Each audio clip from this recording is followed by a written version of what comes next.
All right, it's 2 o'clock,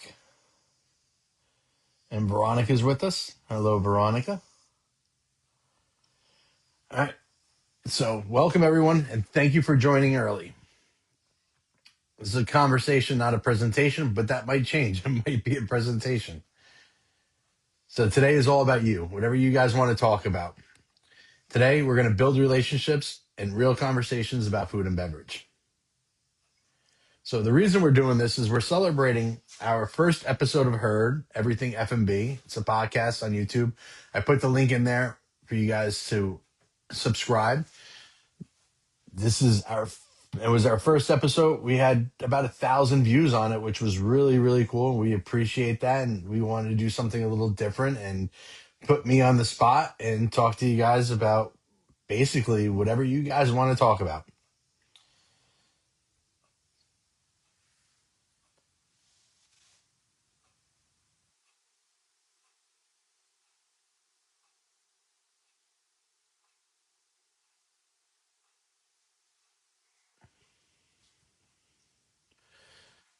So the first topic we're going to hit is the state of the industry for the restaurant industry. We'll start off with the GLP-1 effect. So approximately 12% of US adults and 23% of households are now using GLP-1 medications. This is leading to a 30% reduction in caloric intake, an 8% drop of fast food and coffee shop spending. A huge impact, right? Another thing is segment migration. So mid income households are trading down from fast casual restaurants like McDonald's and Burger King and switching to affordable luxury, casual dining chains like Chili's that offer $10 to $12 bundles to compete with the fast food chains. Guys, that was an amazing idea because right now, the way the economy is going, nobody knows. And people are trying to control their spending as much as possible. Next one, the return of social hour. Now, it's not your normal happy hour because, and we'll talk about this a little bit later on too, but alcohol sales have seen a huge, huge drop. But what people are expecting right now is to really have a 2026 version isn't about half price rail drinks anymore. I mean, it's still going to be there. People are still going to want that. So don't lose that. But diners want elevated social value. Think sophisticated, non alcoholic mocktails, globally inspired small plates, and atmosphere that fosters genuine connections. Another thing they're looking for is radical transparency and ethics. Value is not tied, or value is now tied to values. So Gen Z and millennial diners in particular, they view ethical sourcing and labor transparency as part of the price of admission. And a restaurant that can prove its local sourcing and sustainable practices earns trust, premium trust, that allows them to maintain margins even in a volatile economy. Now, the one that's killing me the most, the drop in alcohol sales. There's been a huge shift in consumer drinking habits, and it's clear there's whiskey makers and alcohol companies that are sitting on $22 billion worth of stock right now throughout the world. So if that doesn't tell you that alcohol sales are dropping, nothing else will. We are consulting for a restaurant. Their normal breakdown is usually 80-20. So 20% alcohol sales and 80% food sales. They dropped down to 6% alcohol sales. Huge. That's really where the mocktail program comes in. We did an article about that, and we're going to talk about our blog, which is a great resource for you. But a mocktail menu is a must for any restaurant right now. And when I say must, I mean a must. Yeah, it's the only way you're going to drive your average trek up. Now, when we look at alcohol sales dropping, one of the biggest things that it affects is your total COGS. So your total COGS, cost of goods sold, food costs on average 28 to 34%. Beverage costs is anywhere from 14 to 20%. So that created a buffer to drop down your profits or drop down your revenues into net profits. Now you don't have that buffer. So now it's going to be a huge impact. A couple years ago, average restaurant was doing about 5 to 8% net profit. 2025, depending on the concept, it dropped anywhere from 2.5 to 3%. So literally cut in half. So every dollar that you make, you're only making 2 to 3 cents on that dollar. There's it's not much room for error, right? All right. So another topic that we could talk about right now is one of my favorite is the culinary trends. So we'll start off with global comfort and passport stamps. Diners are seeking everyday escapism throughout traditional comfort foods reimagined with hyper regional global roots. So that's kind of where this book came in from. Viral bites and sips from around the world. So we'll talk about this a little later, but that's what this is all about. All right. It's about culinary training, mixology training, walks you through a bunch of stuff, gives you viral recipes from all over the globe. It's like your passport to travel the world without leaving your kitchen. Not bad to have a culinary passport. It's available on Amazon. So some of the key dishes that are really playing a big role, Caribbean's coming really back. Like miso clays, proteins are a huge, huge thing. The global smash. So one of the things that was here back in the day, smash burgers were a big thing. Well, they're coming back. Smash burgers are here and they're here to stay. But people are putting a twist on it, like a gochujang glaze, miso glaze. They're doing different kind of smash burgers. But smash burgers are great for you because first of all, for a restaurant, it increases your ticket time or it decreases your ticket times, and it's what the people want. So you can't go wrong with it. Smash burgers are easy, but put a twist on it. Primal and live fire cooking. So beyond basic grilling, chefs are using wood, Japanese charcoals to add a burnt and charred depth to more than just steaks.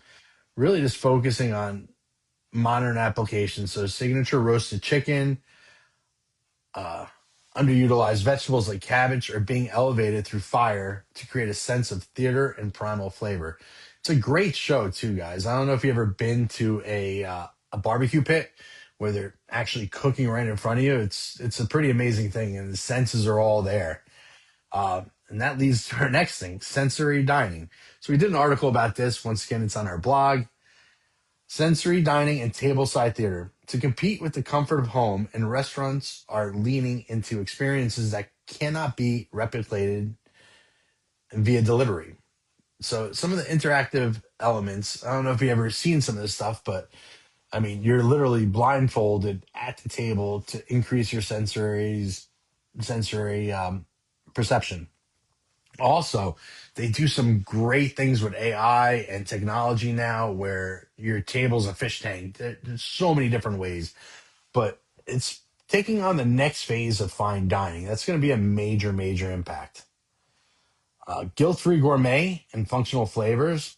So health is a major, major focus when it comes to food trends.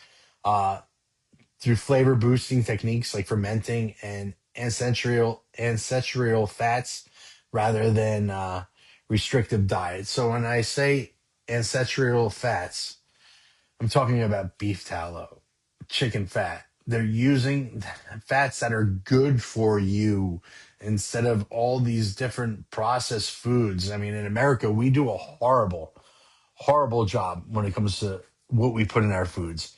Our foods are filled with chemicals. I don't know if you've ever been to Italy and had pasta there, and nobody has a gluten allergy there. They're allergic to the chemicals that are in our wheat. Uh, America's starting to do a little better job. We're starting to kind of move forward a little bit, but we got a long, long way to go. And then the value reinvention. So we talked a little bit about value in a couple articles that we did. You know, and we're talking about a little here. Value and perception of value is totally changed. Veronica has a quick question. Are avocados and coconut fats considered healthier fat? 100%. They are definitely considered a healthier fat. Olive oil is really good, but be careful what olive oil you buy. You want the first press on an olive oil. Don't get an olive oil that's cheap. If you want a healthier fat, that's the way to go. Another big thing that adds value is strategic sourcing. So that's a major thing. I mean, restaurant diners and really looking for how you treat your staff, where you source your food. There's a lot to do with ethics nowadays. It's not about value where you just put a bunch of food on a plate and you load it up and somebody walks out full. When you get in that GLP-1 effect, we're talking about higher protein, smaller portions. There's a lot going on, a lot going on. And now we're going to mention some of our stuff that's going on as well. So we have a free industry blog. This blog consists of everything from different cooking techniques to increasing profit to industry updates, industry news. It's a free resource that we offer to the F&B community. It's our way of giving back. It's important to me that whatever we do, we're helping people. As we grow, we want people to grow with us. So it's a major, major factor for me. And we have that. We're never going to charge for that. That is something that I believe is, giving back to the F&B community. So please sign up to Vanguard Food and Beverage Think Tank's blog. We also are offering a F&B operational readiness scorecard where restaurants, which we talked about a little bit, 2026 is going to be a very, very tough year for restaurants. This scorecard walks you through your operation and basically gives you a view from a separate set of eyes, and you don't have that tunnel vision. One of our experts will contact you immediately after you fill it out and give you your score and give you some ideas to help get that down. Hopefully utilize us from a consulting standpoint. If not, it's still a great benefit for you, to really get a second set of eyes on your business. Next, I'm going to talk about a little about my baby. This was my big project and I loved it. This is our first book in our culinary journey series. So this book is all about the importance of sharing a meal and having fun in the kitchen. It starts off with food safety, culinary training, mixology training, wine knowledge, beer knowledge, then goes into viral recipes from all over the globe. Each one's paired with the perfect beer, wine, cocktail, or mocktail. Guys, this is a great book, and we actually just made it interactive where we created a game for it. And the game is actually on the website. You get the book on Amazon as well, but the game is on our website, so you can just get a copy of that from there. Once you have your copy of your buyer bites and sips from around the world, you pick a region from anywhere around the world. Choose a recipe for a dish and a drink from that region, right? Put your twist on it. That's the cool part, guys. You get to have fun in the kitchen. All right. Put your twist on whatever you do. This is all about having fun. If you mess up, it's okay. It's food. It's not the end of the world. We'll make something different. Then each dish will be judged by all the competitors, 5 points for taste, 5 points for presentation, and 5 points for creativity. The scorecard can be found, like I said, on our Vanguard Food and Beverage Think Tank website. And that's pretty much it. Does anybody have any questions or any other concerns or anything that they want to talk about?